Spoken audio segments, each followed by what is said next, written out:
What's up, gamers, and welcome back to another episode of Like or Dislike, where we look at some of the latest games that come out. I give you a synapse of the story, give you my thoughts after putting some time into it, and doing the pros and cons at the end of the video in case you're interested about picking up the game. And today we are looking at Far Cry 6.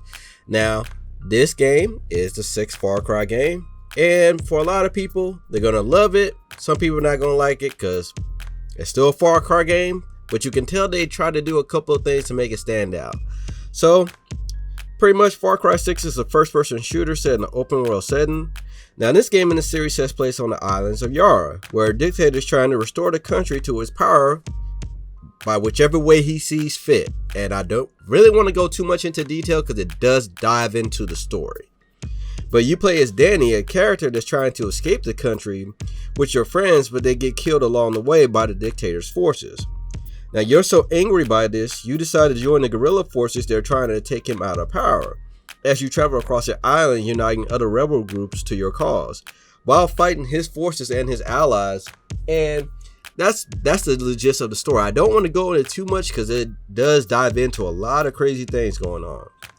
Now, it is a traditional Far Cry game where you're doing jobs for NPCs to earn their trust, with a few choices that you can make along the way. But it's still a typical Far Cry game. You're taking over bases, outposts, turning them over to your side. So stuff like that doesn't really change. Now, what makes this one stand out is you really have to fight like a guerrilla. You're not a regular army. You're not an invincible soldier. You really have to fight like the guerrillas. So you have to plan your attacks. You have to hide. You have to disable alarms so backup can't show up, and a lot more. And it really makes you understand like how guerrillas fight to a certain extent.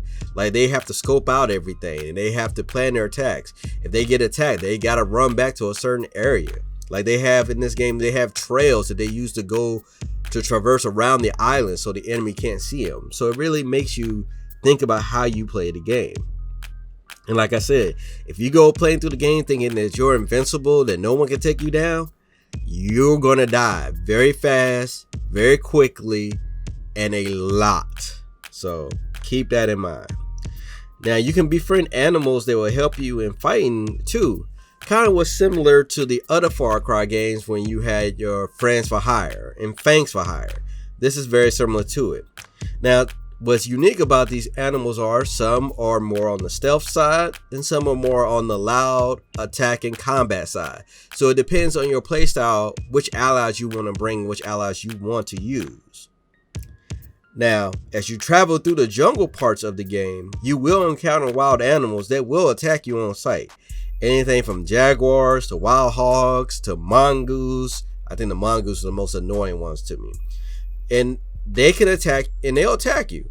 Now, you might run across one solo, and you may come across them in groups. They get a little bit more dangerous when they're in groups because when you're trying to focus on one, the other ones are attacking you. But you could take them down and deal with them. So it's not much a big deal. Like, you won't die from them, but they will be annoying if you're trying to run through the jungle. So keep that in mind.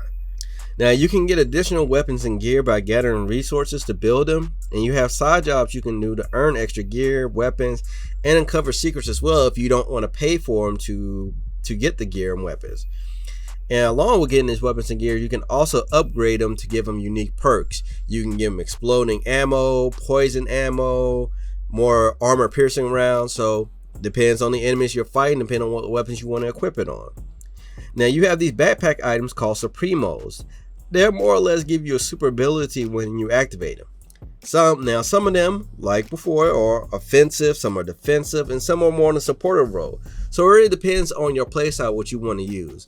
For most of my gameplay, initially I used a rocket launcher, mobile rocket launcher, and that came in handy fighting against helicopters because I was mostly running solo.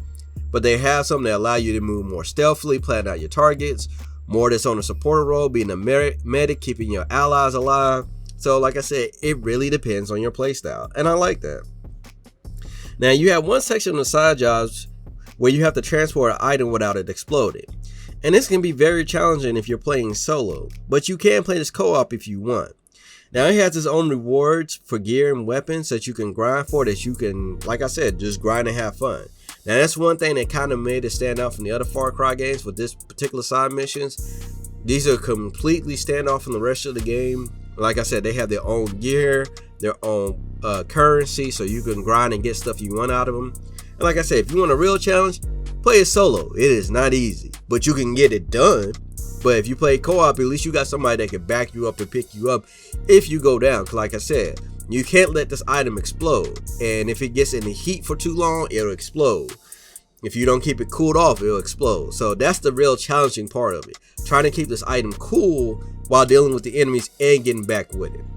And like I've been saying, the weapons and equipment really pertain to your playstyle. So if you want to be silent, you want to be loud, you want to be more in a supporter role, or if you want to do a combination of all three like I am, it really fits your playstyle, and I really like that. Like I said, with you being a gorilla, you can't fight these guys straight up. You have to pretend on your playstyle. And it was really encouraging. It felt really good when I did certain parts of missions and I did it completely stealth without alerting anybody, going in, took everybody out, did what I need to do and pull out with nobody noticing. It was very satisfying. And on the same note, same thing like going loud, taking everybody out and just doing what I wanted to do is very satisfying. So depending on your playstyle, you definitely have something to look forward to.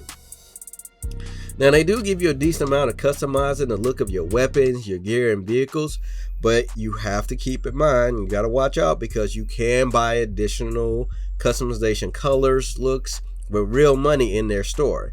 Now, do you have to get this stuff? No, you can pretty much avoid all this and won't even have to worry about it, but it is there and I have to let you guys know. Now, graphically, the game looks amazing. All this gameplay was captured on PC on max settings. Now, the only setting I didn't have at the max was the shadows, and that's honestly because I really couldn't really tell a big difference from it being on max, being on ultra and high, so I just kept it on high. But otherwise, it was very crisp. There was no screen tearing, no real crashes. The cutscenes were nice. Audio was very good, but I did notice in game when the character was talking, their mouth wouldn't move, but like in the cutscenes, it did move. So I thought that was kind of weird. And for some odd reason, when you go to the camp, you go from a first person look to a third person. Now, why is it only in the camp? I don't know why. I mean, this is the only opportunity you actually get to see your person customized with their gear and their weapons and all that. Like I said, I thought it was kind of weird to do that, but another thing that makes it stand out from all the other Far Cry games. And that's pretty much the game in a nutshell. With that being said, let's jump into the pros versus the cons. And starting off with the pros, the first thing we're going to look at is the weapons and gear. Like I said, I thought the weapons and gear was very good, allowing you to customize it, modify it, putting on silencers, scopes, lasers, and they actually make a difference on the weapons. And then changing out the different ammos you want to use on the weapons. I thought that made a big deal.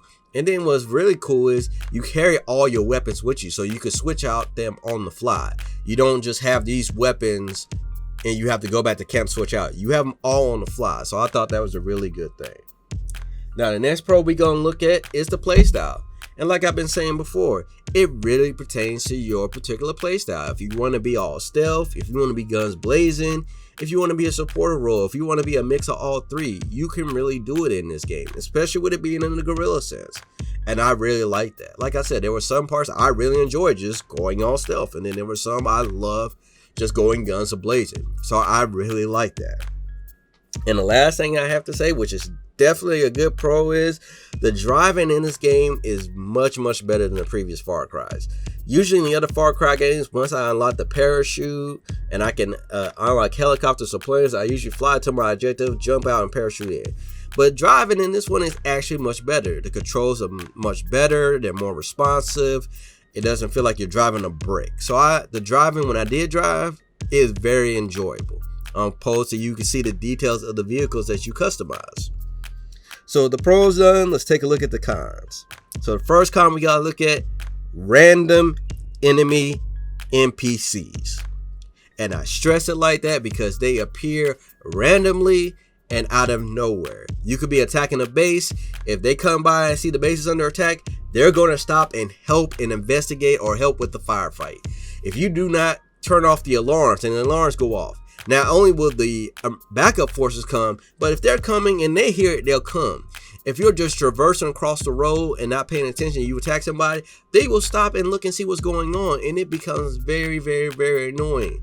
Because like I said, you're a gorilla. You don't have the best armor in the world. They will take you out in a heartbeat if they start swarming you, and it was so annoying sometimes just dealing with that.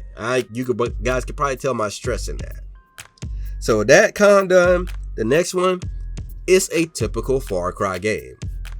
If you were expecting something to be dramatically different about this or make this like not the other Far Cry games, it's not. It's kind of sense. If it ain't broke, they ain't gonna fix it.